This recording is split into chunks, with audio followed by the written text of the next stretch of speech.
Boa noite, pessoal. Boa tarde, pessoal. Bom dia, pessoal. Boa madrugada agora com esse isolamento. Tem gente dormindo tarde por peste por aí, né? Só vejo nos status aí, pessoal. 2 horas da manhã, 3 horas da manhã, fazendo comentário aí, né? Tá certo. Eu respondo já. Eu respondo já. Então,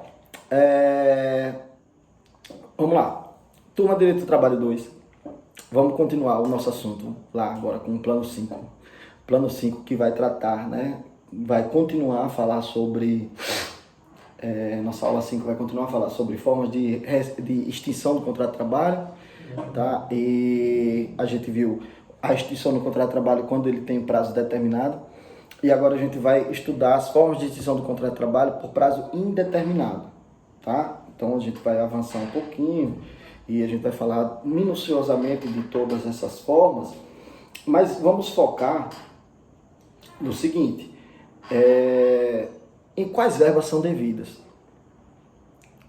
Isso é interessante, porque às vezes chega na rua e muitas vezes, né, é claro, lá fora, né, a gente escuta de tudo, mas muitas vezes a pessoa chega com essa dúvida. Pô, eu não estou conseguindo mais, não estou aguentando, mas eu não queria pedir para sair, porque se eu pedisse para sair, eu vou perder tudo, eu vou perder minhas coisas. E aí então, não, é melhor aguentar, esperar, né? Então, não, eu não vou praticar isso aí não, porque senão eu vou ser demitido sem justa causa, ou por justa causa, e por justa causa eu perco tudo, e agora? Entende como é complicado? Mas, então a gente vai focar nisso, certo, gente? Vai focar em quais verbas são devidas aos empregados quando o contrato de trabalho terminar por várias formas. Quando o empregado pede, quando o empregador pede, quando o empregado não pede, enfim. Né? Vamos falar de cada uma dessas formas aí de extinção do contrato e quais as suas consequências, né? Em termos de rescisão contratual, em termos de verba rescisória. Primeira delas, resilição unilateral do contrato de trabalho. Resilição do contrato de trabalho, tá? A resilição unilateral, né? Depois da reforma trabalhista, a gente tem agora que está falando em resilição unilateral, né? Antes eu falava só em resilição do contrato de trabalho. E depois da reforma, resilição unilateral e depois eu vou falar da nova, né? Resilição bilateral. O que é isso, Tiago? Resilição do contrato de trabalho. É quando o contrato de trabalho ele termina sem culpa.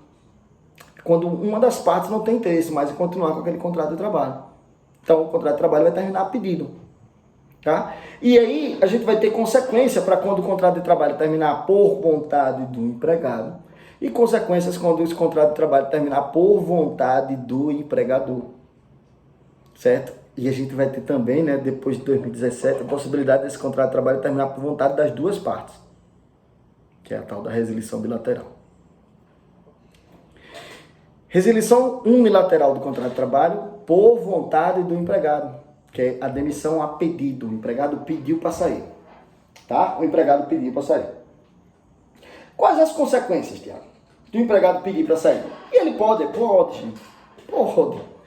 Pode, né? Mas a gente viu que no contrato por prazo determinado, quando você tem obrigações, multas e já sabe que tem um prazo para terminar, ele pode, desde que pague a multa, é claro, né? Ou se não tiver, se tiver cláusula asseguratória, né, de rompimento recíproco, né, e tudo bem. Mas aí ele vai pagar o aviso, tá? Então, já fazendo uma dica. Se ele pede para sair aqui agora, o empregado pediu para sair, quais são os direitos? Qual a consequência para o contrato de trabalho? Bom, primeiro, ninguém é obrigado a continuar trabalhando para ninguém, tá? E nem ninguém é obrigado a continuar com alguém como trabalhador. Tá ok? A gente evita a demissão arbitrária, tal, sem justa causa, é ruim, mas aí tem situações.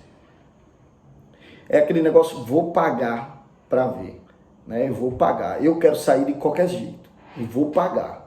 Beleza? Você vai. Agora vai ter consequência para o seu contrato.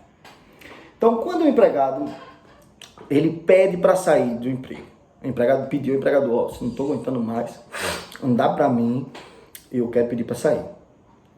A gente tem duas formas para que isso ocorra e como consequência. A primeira delas, já visto lá no capítulo que trata sobre aviso prévio, É que o empregado, ele vai pegar o empregador de surpresa. O empregado, ele vai pegar o empregador de surpresa. Sendo assim, o empregado deveria pré-avisar esse empregador. Tá? Sendo assim, o empregado deveria pré-avisar esse empregador. Até por questões de boa fé. Para que nesse meio tempo, ele disse, olha, eu vou sair daqui a 30 dias. Estou lhe pré-avisando. Não está dando mais para mim, estou pegando muita condução, meu filho está doente, não quero porque eu não quero, cismei, pronto, não quero, pronto.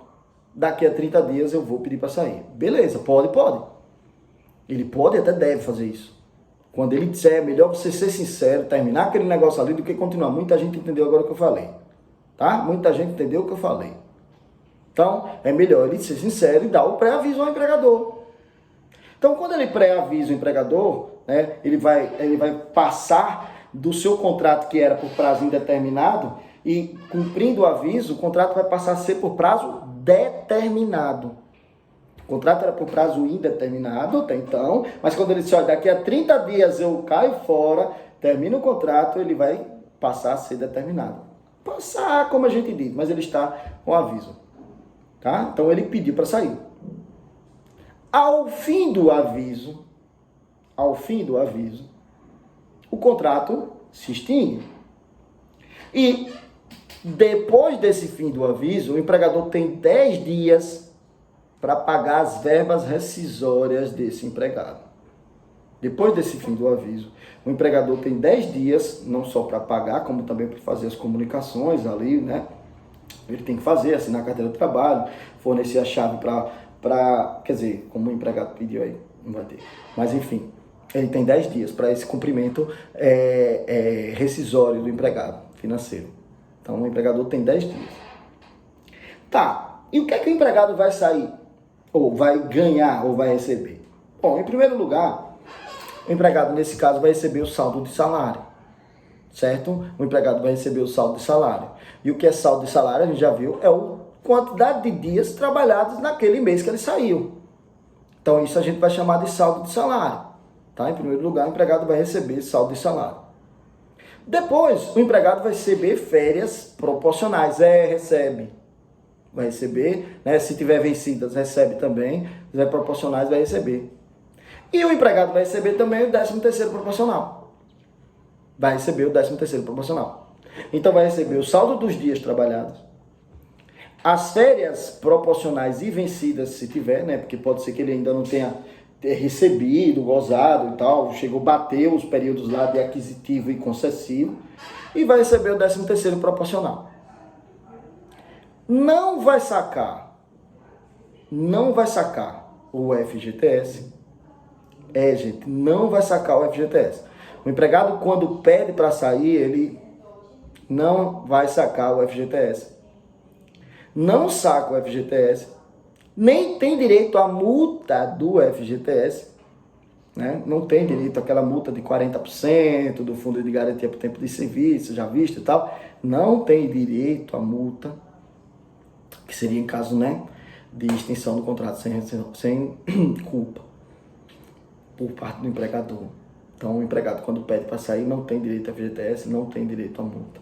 Não recebe aviso, porque ele já cumpriu, teoricamente ele já cumpriu, e não tem direito a seguro-desemprego, que é para o desemprego involuntário. O seguro-desemprego é para o desemprego involuntário, e não para o desemprego voluntário, quando ele pediu para sair. Tá? Então, como consequência para o contrato de trabalho, ele vai trabalhar os 30 dias do aviso, vai receber o saldo, férias proporcionais e férias vencidas, vai receber o 13º proporcional e só. Não tem aviso, porque ele cumpriu, não tem FGTS nem a multa de 40%, e também não tem seguro-desemprego, não vai ter direito ao benefício, né, do seguro-desemprego, porque é um benefício pago ao empregado que teve o desligamento involuntário. No caso, quando o empregado pede, o desligamento foi voluntário. Tiago, mas e se de repente esse empregado não teve paciência, o empregado não teve paciência, ou por motivos outros não conseguiu dar o aviso ao empregador.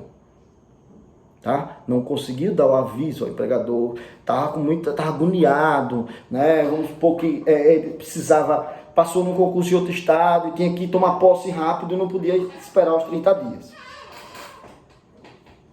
O que é que ocorre? Bom, pode acontecer? Pode. A lei não vai proibir isso. Entretanto, nesse caso, daquelas verbas que ele tem direito, saldo de salário, férias proporcionais, férias vencidas se tiver, e 13º salário proporcional, vai ser descontado os 30 dias do aviso prévio. Vai ser descontado a remuneração desse empregado de 30 dias. Tá, gente? Toda ela vai ser descontada a remuneração desses 30 dias. Por quê? Porque é uma forma de indenizar o empregador. O contrato ele tem obrigações recíprocas, tem obrigações mútuas. Contrato de trabalho ainda assim é um contrato. Então o empregador, quando não tem o aviso, pode ficar na mão, pode ter um prejuízo muito maior.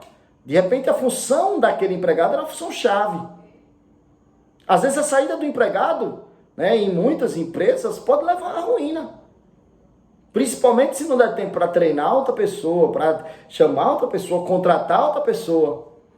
Então pode ser, perder o aviso para o empregado pode ser muito menor o prejuízo do que para o empregador, que é a sua ausência imediata. Tá? Sua saída sem o cumprimento do prazo do aviso prévio. Porque durante esse prazo o empregador vai pedir que ele treine outra pessoa, ou o empregador vai ao mercado de trabalho para encontrar outro empregado com as mesmas qualificações ou parecidas e similares. Enfim, vai fazer alguma coisa. Certo? Então essa é a resilição do contrato de trabalho a pedido do empregado. Com aviso e sem aviso. Tá? Com aviso e sem aviso. Com aviso trabalhado, ele não tem nada descontado. Recebe saldo de salário, férias proporcionais e férias devidas, se tiver algumas férias vencidas, e 13º proporcional. Não tem direito ao FGTS com 40%. Não tem direito ao seguro-desemprego, que é para demissão involuntária. Tá? Agora, se ele não dá o aviso ao empregador, ou seja, rompe o contrato de forma imediata, sorrateira, aí o que é que vai acontecer? Aí ele vai ter descontado dessas verbas rescisórias os 30 dias de remuneração do aviso. Certo? Pronto. A outra forma de resilição unilateral do contrato de trabalho, ela vai ocorrer, sabe quando, gente? A outra forma de resilição unilateral, ela ocorre quando o empregador demite o empregado sem justa causa. Ela vai ocorrer quando agora é o empregador. O empregador não pode? É o empregador. A Constituição, ela veda. De fato, a Constituição, ela fala em vedação para demissão ou para despedida arbitrária. Né? Ela fala em demissão, despedida arbitrária. Com certeza, não estou aqui estimulando ao fim do contrato de trabalho sem justa causa. Eu estou dizendo que ele existe. E quando ocorrer, cabe a mim explicar a vocês quais são as consequências. Né? Quais são as consequências? Então o empregador pode dizer, olha, não dá, não quero mais. Tá? Não dá pra gente, não quero mais. Tá? Ah, não, mas o empregador, o que eu fiz? O seu cliente, não é você não, o problema sou eu. Sempre a gente faz esse tipo de relação, né, gente? Aí o pessoal entendeu agora. Então, ele disse, não, você não, sou eu.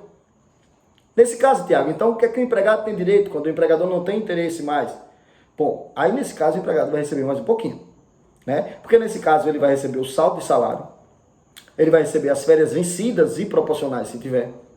Ele vai receber o 13º salário proporcional. Ele vai receber o FGTS mais a multa de 40%, em cima de tudo que está no fundo de garantia. Inclusive, se ele tiver sacado alguma coisa para bater em valor imobiliário, prestação imobiliária, aquisição de imóvel, né? Esse valor que ele sacou vai ser levado em consideração para o cálculo dos 40%. Tá? E vai receber também o seguro-desemprego, né? De acordo se preencher os requisitos da lei lá do seguro-desemprego. Não é assunto para agora. Mas ele vai ter direito, por quê? Porque a demissão foi involuntária. A despedida foi por conta do empregador, não do empregado. O empregado não concorreu com culpa, é resilição unilateral. O empregador não tem interesse mais de continuar. Certo? Então recebe férias proporcionais, férias vencidas, 13º proporcional, FGTS mais multa de 40%, seguro-desemprego e saldo do salário. Tá? Saldo pelos dias lá do salário que trabalhou, de repente não conseguiu trabalhar. E o aviso, Tiago? Aí é que tá. Se o empregador der o aviso foi trabalhado.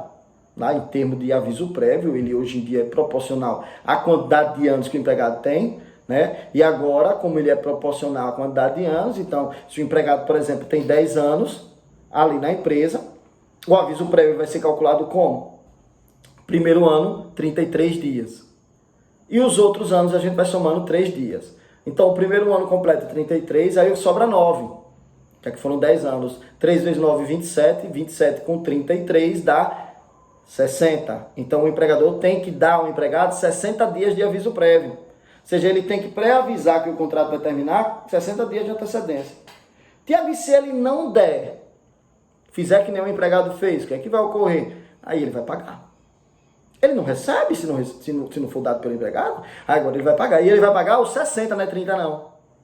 Ele vai pagar os 60 dias de remuneração desse empregado. Vai pagar junto com as verbas rescisórias. Então, saldo de salário, férias proporcionais e férias vencidas,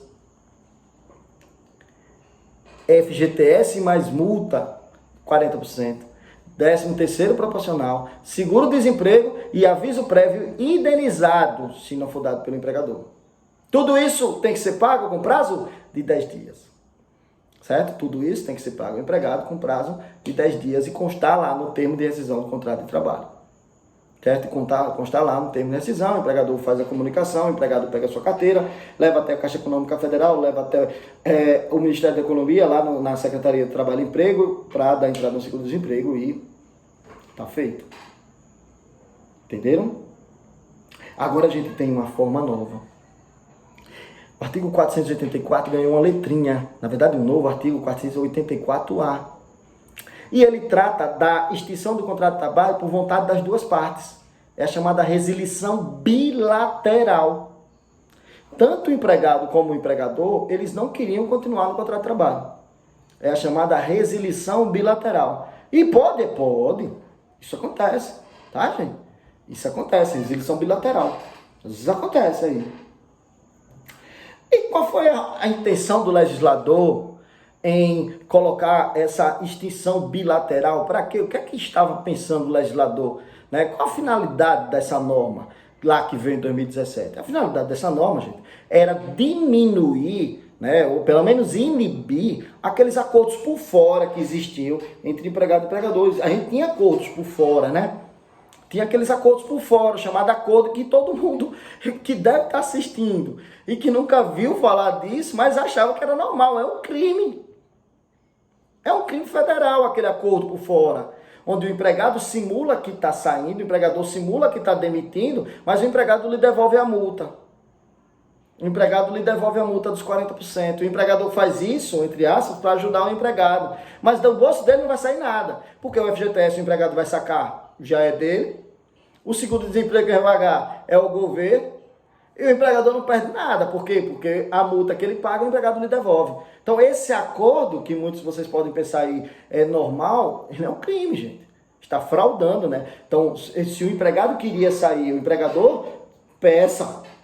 Eu não vou concorrer, não, com você para isso. Agora, não, vamos fazer uma resilição bilateral agora, pode, depois de 13 de novembro de 2017, com a reforma trabalhista. A gente tem essa possibilidade. Então, foi a intenção do legislador, foi diminuir esses acordos que vinham ocorrendo aí, né? Acordos oficiosos, que na verdade era uma fraude. Era uma fraude, né? Mas isso está na cultura do trabalhador brasileiro tão grande, mas tão grande, que a gente se assusta. Até em mesa de audiência a gente consegue ver isso, né? Empregado, se o juiz pergunta, o empregado, não, eu fiz um acordo com ele. O empregador, não, eu fiz, mas ele não me devolveu a multa, e por aí vai. Capaz de sair os dois presos, né? Apesar de não ter competência criminal para justiça do trabalho. Mas capaz de sair complicado dali. Os dois, que eles achavam que era comum. Então o legislador instituiu esse acordo, essa resilição bilateral do contrato. Então, eu quero sair, eu também quero que você saia, vamos fazer aí uma resilição bilateral desse contrato. A gente faz uma resilição bilateral. Tem diferença, Tiago? Tem diferença para as verbas decisórias. Tá? Tem diferença para as verbas decisórias. Por quê? Porque, tudo bem, o saldo de salário é normal, vai receber o saldo de salário. Férias proporcionais e vencidas também é normal, mas se ele pedisse para sair também ia receber. Então vai receber. E o 13º salário proporcional é normal. Então isso aí é para o empregado normal. E para o empregador também. Então não adianta dizer, não teve vantagem. Tem, para os dois. Porque isso aí já existia se o empregado pedisse sair sozinho. O empregador tinha que pagar isso. A diferença vem agora. Quando o empregado vai sacar 80% do fundo de garantia, ele não saca 100%. Ele vai sacar 80%, anote, viu? Anote. Artigo 484A, anote que isso está caindo em prova. Tá? Então ele recebe saldo de salário, férias proporcionais, férias vencidas e 13º, como se tivesse pedido para sair. E a novidade começa aqui. Ele não vai sacar o 100% do FGTS, ele só vai sacar 80% do que está lá depositado. Então ele tem 10 mil lá na conta do FGTS, ele saca 8. Tá? Então é a resilição bilateral. Tem 10 mil, ele vai sacar 8. E título de multa é reduzido pela metade, então o empregador vai pagar ele 20% do fundo de garantia. O empregador vai pagar ele 20% do fundo de garantia. É pela metade, tá? A indenização da multa aí do fundo de garantia é de 20%, não é mais, nem menos, 20%. Né? Se fosse lá por culpa do empregador, seria 100% do FGTS mais 40%. Não é. Tá? Ele só saca 80% e metade, 20% aí de multa. E mais, o aviso, Tiago, pela metade. O aviso prévio também o empregador vai pagar pela metade. Né? É como se fosse uma parcela de compensação entre os dois. Né? Eu vou até aqui a metade, você também vem até a sua metade, então eu vou se indenizar do aviso. Se indenizar. Por exemplo, se o cara quiser sair imediatamente. Porque se for trabalhado, não tem que se falar em metade não, é inteiro. Na resilição bilateral, se for trabalhado, é inteiro. Não tem que se falar em metade não. Não, fica os 30 dias. Fica os 30 dias e tal, é resilição bilateral, mas ainda vou trabalhar 30 dias. Então acabou. Agora, se for indenizado, aí vai ser a metade. Tá? Se for indenizado, ele vai ser a metade. Então, recapitulando. Resilição bilateral, ou seja, o fim do contrato de trabalho por vontade das duas partes. O empregado vai receber o saldo de salário, férias proporcionais e vencidas e o 13º proporcional, como se tivesse pedido para sair. Entretanto, ele vai sacar só 80% do fundo de garantia, e vai receber a título de multa, o empregador só paga 20% e não os 40%. E o empregador, se for indenizar o aviso, se disser, rapaz, vamos logo embora, vamos fazer esse acordo, mas você vai embora amanhã, pronto. Vou indenizar o aviso, mas eu só pago a metade. Aí só paga a metade do aviso. Certo? E não tem seguro-desemprego. Não tem, gente. Não tem. O empregado queria sair também. Né? Vamos pensar, mas é a metade. Não, o empregado queria sair também, demissão involuntária. Tá? Então, resilição, a gente já viu, unilateral e bilateral. Unilateral a pedido do empregado. Unilateral sem justa causa, vontade do empregador, e bilateral por acordo entre as duas partes e as suas consequências, em termos de pagamento de verbas decisórias. Abraço.